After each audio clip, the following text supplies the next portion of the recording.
Hi everyone, welcome to excerpts from medical experts. आज मैं बैठा हूँ डॉक्टर नुपुर कौशिक जी के साथ, जिन्होंने अपना एक सेंटर खोला है इन्फिनी इमेजिंग के नाम से। और डॉक्टर नुपुर कौशिक को एज ए रेडियोलॉजिस्ट 15 साल से भी ज़्यादा का एक्सपीरियंस है। डॉक्टर नुपुर कौशिक जी का जो इंटरेस्ट है वो है एब्डोमिनल रेडियोलॉजी में एंड ब्रेस्ट रेडियोलॉजी में, और इनका कीन इंटरेस्ट है एमआरआई में एंड मेमोग्राफी में। तो जो आज का हमारा टॉपिक है वो है ब्रेस्ट डिजीजेस के डायग्नोसिस के बारे में जानना। तो मैं आपसे पहला सवाल ये करना चाहूँगा कि ब्रेस्ट स्क्रीनिंग किस किस प्रकार से की जा सकती है। हेलो मनोज, और मैं अभी सभी अपने श्रोताओं को बहुत बहुत अभिवादन करती हूँ। मैं डॉक्टर नुपुर कौशिक। आज हम ब्रेस्ट स्क्रीनिंग के बारे में कुछ बात करेंगे, ठीक है? तो आपने जैसे पूछा कि ब्रेस्ट स्क्रीनिंग किस किस प्रकार से की जाती है। सबसे पहले तो मैं बताना चाहूँगी कि ब्रेस्ट एक बहुत ही हार्मोनल स्ट्रक्चर है। हर महिला में अलग अलग आकार का, अलग अलग साइज का, अलग अलग प्रकार का ब्रेस्ट का पैरेन्काइमा होता है, तो उसको समझना बहुत जरूरी है। तो स्क्रीनिंग के लिए किसी चिकित्सक पे जाने से पहले सबसे पहला मेरा अनुरोध है कि महिलाएं सेल्फ ब्रेस्ट एग्जामिनेशन या SBE जिसे हम कहते हैं वो करें। वो अपने ब्रेस्ट की खुद जांच करें और ये देखें कि कहीं उन्हें कोई बदलाव तो महसूस नहीं हो रहा, कहीं साइज में कोई लंप तो महसूस नहीं हो रहा, किसी तरीके का उनको निपल से डिस्चार्ज तो नहीं हो रहा। एक महिला अपने ब्रेस्ट के बारे में सबसे अच्छा जानती है, तो वो उस चेंज को सबसे पहले महसूस कर सकती है। अगर ऐसा कुछ लगता है तो ये स्क्रीनिंग का पहला तरीका है, तो वो अपने चिकित्सक से सबसे पहले जाके मिले। दूसरा स्क्रीनिंग का है बिना किसी जांच के क्लिनिकल ब्रेस्ट एग्जामिनेशन, यानी कि उसको कुछ महसूस होता है और वो चिकित्सक के पास गए। चिकित्सक ने एक हम लोगों को एक जांच करने का एक अलग तरीका होता है, हमें पता होता है कि क्या चीज़ सही लग रही है, क्या चीज़ सही नहीं लग रही है। तो अगर महिला बताती है कि मुझे इस तरीके की परेशानी है, तो चिकित्सक उसको छू कर देखते हैं या उसको एग्जामिनेशन करके देखते हैं कि भाई कुछ लग रहा है कि नहीं लग रहा है। अगर उसके बाद वो सही समझते हैं तो उसके लिए फिर आपको बाकी स्क्रीनिंग के लिए जैसे कि स्क्रीनिंग की सबसे जो नंबर 1 मोडालिटी जिसे हम कहेंगे ब्रेस्ट के लिए, वो मेमोग्राफी। तो वो फिर मेमोग्राफी के लिए रिकमेंड करते हैं। तो ये 3 तरीके हैं मेमोग्राफी के लिए। एक और तरीका होता है ब्रेस्ट स्क्रीनिंग का, वो MRI होता है, जो लेकिन थोड़ा ऐसा एक्सपेंसिव टेस्ट है और कुछ थोड़ा स्पेशलाइज्ड यूज होता है, तो वो कुछ ही लोगों में स्क्रीनिंग के पर्पज से यूज किया जाता है। तो जहाँ तक हम समझ सकते हैं, self breast examination, clinical breast examination और मेमोग्राफी, ये 3 तरीके हैं स्क्रीनिंग ब्रेस्ट के लिए। जैसे कि आपने कहा mammography is the first step, तो मेमोग्राफी आगरा में बहुत कम सेंटर्स के अंदर अवेलेबल है, और ये आपके सेंटर्स में तो अवेलेबल है, बट मैं ये जानना चाहूँगा कि मेमोग्राफी है क्या और इसका पर्पस क्या है। मेमोग्राफी एक्चुअली क्या है कि सेंटर्स में तो है, लेकिन क्या होता है कि लोगों को अवेयरनेस नहीं है, तो उनको पता नहीं होता कि मेमोग्राफी करानी क्यों है और कब करानी चाहिए। तो मेमोग्राफी एक तरीके का बहुत ही लो डोज एक्सरे है ब्रेस्ट का। आप ऐसे समझ लीजिए कि एक तरीके से एक एक्सरे से आपके ब्रेस्ट की स्क्रीनिंग करी जाती है, आपके ब्रेस्ट टिश्यू को कंप्रेस किया जाता है और साथ में एक्सरे की बीम भेजी जाती है, ये देखने के लिए कि इसमें कुछ एबनॉर्मैलिटी तो नहीं दिख रही है। क्योंकि ये लो डोज है तो इसका कोई साइड इफेक्ट या हार्मफुल भी नहीं है। मेमोग्राफी का जो रेडिएशन है वो बहुत ही नगण्य, वेरी ही मतलब बहुत ही कम है, तो आप उसको ये मानकर चलें कि उससे आपको कोई हार्म नहीं होता है। एक महिला को अपनी लाइफ टाइम में कम से कम 12,500 मेमोग्राम कराने पड़ेंगे, तब जाके उसको हार्म हो सकता है, क्षति हो सकती है, तो ये पॉसिबल ही नहीं है। तो मेमोग्राफी से ये सोचना कि हमें क्षति हो जाएगी, ऐसा नहीं है। जो उसके फायदे हैं वो इससे कहीं ज़्यादा अधिक है। तो इस बात को समझें कि वो एक एक्सरे है छोटा सा, करा ले, उससे कोई ऐसी परेशानी की बात नहीं है, पर early detection of breast cancer में उसका रोल है। और अगर हम पहले पता लगा सकते हैं तो उसका पहले इलाज कर सकते हैं। समझने की बात यह है कि मेमोग्राफी किसी तरीके से ब्रेस्ट कैंसर को रोक नहीं सकती, वो सिर्फ पहला पता लगाने में सहायक हो सकती है, तो उसको कराएं जरूर अगर जरूरत लगती है तो। अच्छा, हम कई बार सुनते हैं स्क्रीनिंग एंड डायग्नोस्टिक मेमोग्राम, तो क्या आप इसको डिटेल में बता सकते हैं।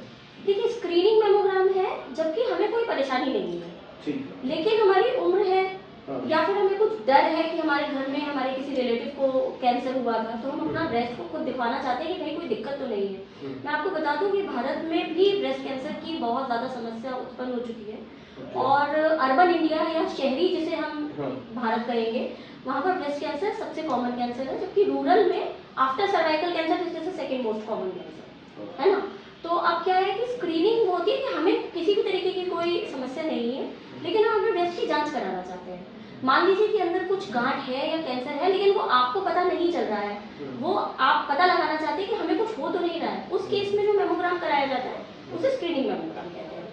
दूसरा होता है डायग्नोस्टिक मेमोग्राम। डायग्नोस्टिक मेमोग्राम का मतलब है कि आपको कोई परेशानी उत्पन्न हो चुकी है और आप उसकी जांच कराने जा रहे हैं, या कोई गांठ बन चुकी है, या उसमें से आपके निपल से डिस्चार्ज हो रहा है, या आपको दर्द हो रहा है, कोई इस तरीके की परेशानी है, तो उसकी अगर आप जांच कराने जाते हैं किसी परेशानी के उत्पन्न होने के बाद, उसको हम डायग्नोस्टिक मेमोग्राम कहते हैं। अच्छा मैम, आपसे ये जानना चाहूँगा कि किस एज ग्रुप की महिलाओं को ये मेमोग्राफी करवानी चाहिए?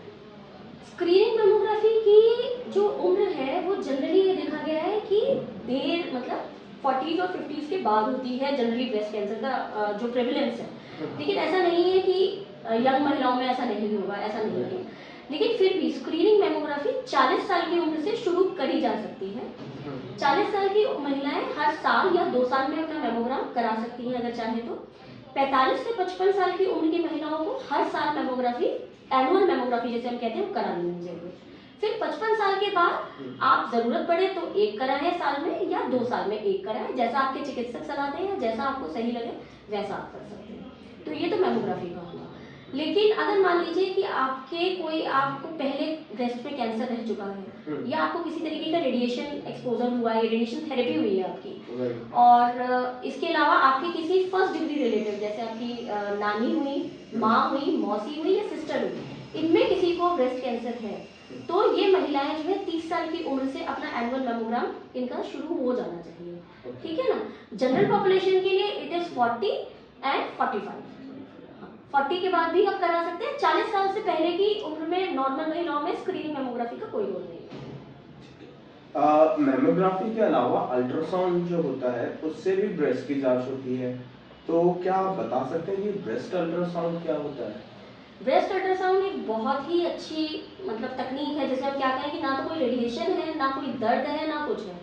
जैसे कि आपके पेट का अल्ट्रासाउंड होता है, बहुत लोगों का हो चुका होगा, वैसे ही ब्रेस्ट अल्ट्रासाउंड होता है। और बहुत ही अच्छी ये टेक्निक है। इससे आप, जैसे आपको कोई लंप फील हुआ है, आपको लग रहा है कि यहाँ पे मुझे सूजन है या मुझे दर्द हो रहा है, तो आप सीधा अपने रेडियोलॉजिस्ट को बता सकते हैं मुझे यहाँ दिक्कत हो रही है। वो उसी जगह पर अपने प्रोब को रख कर दे सकते हैं कि वहाँ कोई दिक्कत है भी या नहीं। उसके अलावा पूरे ब्रेस्ट की स्क्रीनिंग भी होती है साथ में ही उसी अल्ट्रासाउंड के साथ। तो कोई छोटी चीज़ें, मतलब बहुत सारे हार्मोनल चीज़ें भी होती है ब्रेस्ट में, जो कि बहुत ज़्यादा आपकी परेशानी का कारण बन जाएगी कि मेरे को एक ऐसी गांठ हो रही है, हो सकता है वो सिस्ट हो। हर गांठ कैंसर नहीं होती, पहली बात समझनी चाहिए। तो उसको पता लगाने के लिए अल्ट्रासाउंड जो है बहुत अच्छे कारगर साबित होता है। अगर अल्ट्रासाउंड में हमें कोई परेशानी आती है और हमें लगता है कि हमें आगे जाना चाहिए, तो उसके लिए फिर आगे जांचें होती हैं, जैसे कि मेमोग्राफी होती है, या एफएनएसी की आपको सलाह मिल सकती है, बायोप्सी की मिल सकती है, या कभी कभी एमआर मेमोग्राफी के लिए जाना। ओके। मैं ये भी जानना चाहूँगा कि कितने इस प्रोसीजर में कितना समय लगता है, कितने टाइम का प्रोसीजर है ये? ब्रेस्ट अल्ट्रासाउंड बहुत ज़्यादा समय तो नहीं, लेकिन 10 से 15 मिनट, क्योंकि दोनों ब्रेस्ट को स्क्रीन करना होता है, तो इतना समय तो कम से कम ले ही लेता है। तो इसके लिए तैयार होकर जाए, लेकिन उसमें कोई परेशानी की ऐसी सबब नहीं है। ना आपको पानी पी के अपना पेशाब रोकने की ज़रूरत है, जैसे लोगों को लगता है कि अल्ट्रासाउंड कराना है, ना ही खाली पेट रहने की ज़रूरत है। तो जब आप चाहें तब आप जा सकते हैं, आपके रेडियोलॉजिस्ट आपको जरूर मदद करेंगे। क्या मेमोग्राफी जो एक टेस्ट है ये ब्रेस्ट कैंसर के डायग्नोसिस के लिए सफिशिएंट है, या इसको फर्दर इवैल्यूएट करने के लिए और भी जांचों की जरूरत पड़ सकती है? समझने वाली बात यह है कि मेमोग्राफी जो है वो एक स्क्रीनिंग या डायग्नोस्टिक टूल है। जरूरी नहीं है कि वो हर कैंसर को पकड़ ले, ये बात समझने की ज़रूरत है। तो ऐसा कोई ज़रूरी नहीं है कि मेमोग्राफी कराई और आपका 100% श्योर हो जाएगा। कभी कभी क्या होता है कि मेमोग्राफी में डाउट होते हैं, तो आपको आपके रेडियोलॉजिस्ट आगे एडवाइस करते हैं कि भाई इसके आगे क्या करना है। तो कभी कभी साथ में उसकी अल्ट्रासाउंड की ज़रूरत पड़ती है, तो वो हम साथ में करते हैं। या मान लीजिए कोई ऐसी गांठ है जिसको देख के डाउट हो रहा है कि भाई कैंसर तो नहीं है, तो उसके लिए फिर आपको एफएनएसी या बायोप्सी की सलाह दी जाती है। कुछ महिलाओं में एमआर मेमोग्राफी की ज़रूरत पड़ती है, जो बहुत ही सेफ टेक्निक है, बहुत ही अच्छी टेक्निक है, कोई दिक्कत नहीं है। थोड़ी महंगी ज़रूर है, लेकिन कभी जिसकी ज़रूरत पड़ती है उसमें करानी भी पड़ती है। तो उसमें बस एक नस से या वेन से आपको एक इंजेक्शन दिया जाता है, बहुत ही सेफ कंट्रास्ट होता है, और साथ में आपको एमआरआई की मशीन में आपके ब्रेस्ट का एमआरआई होता है। साथ में ही दोनों ब्रेस्ट के बारे में पता चल जाता है, और कुछ प्रॉब्लम सॉल्विंग जो है उससे हो जाती है। तो हर चीज़ मेमोग्राफी से नहीं डायग्नोज होती, बट काफ़ी कुछ एक पता चलाने वाली बात है। दूसरी बात मैं एक और चीज़ कहना चाहूँगी कि मेमोग्राफी कभी कभी कुछ ऐसी चीज़ें भी बताता है जिससे कि डाउट आ जाता है कि ये कैंसर तो नहीं है, जरूरी नहीं है कि वो कैंसर निकले। तो महिला को इस बात के लिए भी तैयार रहना चाहिए कि कुछ ऐसी भी चीज़ पता चल सकती है जो वैसे उसको परेशान नहीं करती, लेकिन क्योंकि मेमोग्राफी कराई है तो पता चली। हाँ, तो उसका भी जांच हो जानी मतलब कोई सिम्टम्स नहीं आ रहे हैं, सिम्टम्स नहीं आ रहे फिर भी हैं, वो परेशानी अंदर हाँ, है, जो अर्ली डायग्नोसिस और सबसे बड़ी बात है कि लोगों को लगता है कि कहीं कुछ निकल ना जाए, स्कैनोफोबिया कहते हैं जैसे हम, कि स्कैन कराया और कुछ निकल आया, अरे कुछ निकल ना जाए, इससे मतलब नहीं है, निकल आए उसका इलाज हो जाए वो ज़्यादा ज़रूरी है। ये नहीं है कि उसको अवॉइड करते जा रहे हैं, आपके अवॉइड करने से चीज़ खत्म नहीं हो जाएगी, बढ़ती चली जाएगी, उसको दिखा जरूर। अभी तक जो हमारा देश भारत है उसमें कोई भी ऐसा ब्रेस्ट स्क्रीनिंग का कॉम्प्रिहेंसिव कोई इनिशिएटिव नहीं लिया गया है, तो इस सिचुएशन में महिलाओं के लिए आप क्या ऑफर कर सकते हैं? ब्रेस्ट स्क्रीनिंग का अभी भारत में सच बात है कि कोई प्रोग्राम है, लेकिन सरकार बहुत कोशिश कर रही है कि लोगों में इसके प्रति जागरूकता है। और बीइंग अ फीमेल रेडियोलॉजिस्ट, चिकित्सक तो हुई मैं, लेकिन उससे पहले एक महिला हूँ। मैं ये चाहती हूँ कि हमारी जो बहनें हैं वो इस तरीके से अपनी हेल्थ को अवॉइड ना करें, उसका ध्यान रखें। तो बस मैं यही कहना चाहती हूँ कि हम पूरी कोशिश करते हैं कि उनकी स्क्रीनिंग करें, ज़रूरत पड़ने पे हम बिना किसी कॉस्ट के उनका अल्ट्रासाउंड खुद ही कर लेते हैं, कि उसके लिए अतिरिक्त शुल्क नहीं लेते अगर महिला मेमोग्राफी के लिए आती है। साथ ही साथ हमारे साइट पर आपको बहुत सारे डिस्काउंट के ऑफर्स बीच बीच में दिखते रहेंगे स्क्रीनिंग मेमोग्राफी के लिए, तो उस चीज़ का ध्यान रखें, कभी ऐसा होता है तो आप करा सकते हैं। स्पेसिफिकली कभी कोई एल्डरली महिला है या किसी को ऐसा है कि भाई उसके पास इतनी अफोर्डेबिलिटी नहीं है लेकिन वो कराना चाहती है, तो उसका हम जरूर ध्यान रखेंगे, अपनी तरफ से जरूर डिस्काउंट करके उनका करेंगे। लेकिन आपको ज़रूरत पड़ती है तो आप आए जरूर, उसको अवॉइड ना करें, यही मैं आपसे कहना चाहती हूँ। ये बहुत ही अच्छा लगा मुझे जान के कि मैं स्पेशली ये बोलना चाहूँगा कि बहुत कम डॉक्टर्स होते हैं जो इतना कोऑपरेट कर पाते हैं। जैसे कि बताया डॉक्टर नुपुर कौशिक ने अभी कि अगर मेमोग्राम कराया और सपोज लेट से उसके बाद अल्ट्रासाउंड की नीड पड़ी कि कुछ हुआ तो उसके लिए वो चार्जेस ही लेंगी, कोई अफोर्ड नहीं कर सकता या किसी को प्रॉब्लम है तो वेवर कर देंगी कुछ चार्जेस, कुछ डिस्काउंट कर देंगी, हमेशा कुछ ना कुछ ऑफर्स रखती है मेमोग्राम पे ताकि जिन पे ज़्यादा बजट नहीं है वो भी अपनी जांच करा सकें, और जिन पे सही में बहुत परेशानी है और पैसों की काफ़ी दिक्कत है और वो अपना जांच कराना चाहते हैं, तो ये डॉक्टर कौशिक जी हमेशा अवेलेबल हैं। प्लीज़ इस चीज़ को अवॉइड नहीं करना चाहिए। And as the last question मैं आपसे ये जानना चाहूँगा कि मेमोग्राफी करवाने के लिए डॉक्टर का प्रिस्क्रिप्शन चाहिए होता है या महिलाएं खुद आके एज अ सेल्फ या अपने आप भी इस टेस्ट को करवा सकती है? डॉक्टर के प्रिस्क्रिप्शन की मेमोग्राफी की कोई ज़रूरत नहीं है।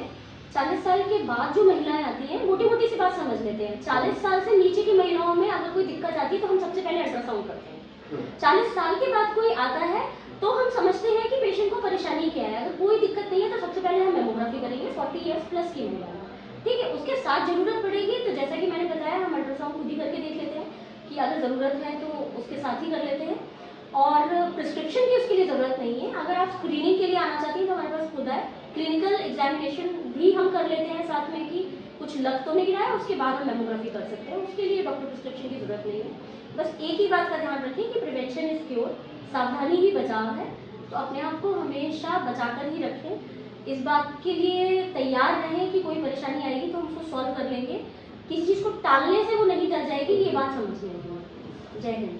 थैंक यू सो मच अपना समय देने के लिए, और मैं जानता हूँ कि आप लोगों के काफ़ी क्वेश्चंस के आज आंसर मिल गए होंगे। एंड मैं ये कहूँगा कि बहुत ही मतलब अच्छा रहा इंटरेक्शन, और काफ़ी ऐसी चीज़ें जो हम गूगल पे सर्च कर रहे होते हैं और उसका आंसर ढूंढ रहे होते हैं, आज खुद हमें डॉक्टर से उन चीज़ों के जवाब मिले हैं। तो ये एडवाइस दी गई है कि प्रिवेंशन इज़ क्योर, हमें उसे ज़रूर एक से ध्यान रखना चाहिए और उस चीज़ को इग्नोर नहीं करना चाहिए, और इस चीज़ को हमेशा एज अ रूटीन चेकअप मान के एक रिकमेंडेड एज ग्रुप जो उन्होंने बताया 40 साल का है, उसके बाद ये जांच रेगुलरली करवानी चाहिए। Thank you so much for thank you.